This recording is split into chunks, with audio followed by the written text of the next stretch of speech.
Big boss Malayalam season 7 ആവേശകരമായി മുന്നേറുന്ന സാഹചര്യത്തിൽ ഇപ്പോഴത്തെ ഏവരെയും ഞെട്ടിച്ചുകൊണ്ട് നൂറ ബിഗ് ബോസിൽ നിന്നും എവിക്റ്റായിരിക്കുന്നു എന്നുള്ള വാർത്തകളാണ് പുറത്തു വന്നുകൊണ്ടിരിക്കുന്നത്.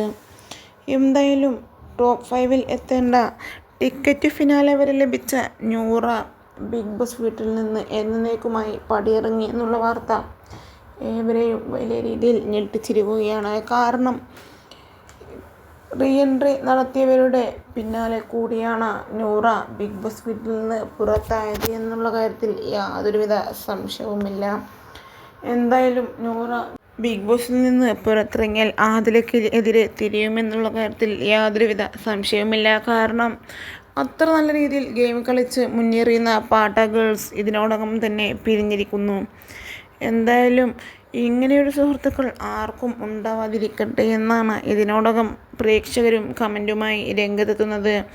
അത്രമേൽ പ്രിയപ്പെട്ടവരായിരുന്നവർ ഒടുക്കം വലിയ രീതിയിൽ തെറ്റിലേക്ക് നയിച്ചുവെങ്കിൽ അത് ആദിലയുടെ കയ്യിലിരിപ്പ് കൊണ്ട് മാത്രമാണ് എന്നുള്ള കാര്യത്തിൽ യാതൊരുവിധ സംശയവുമില്ല.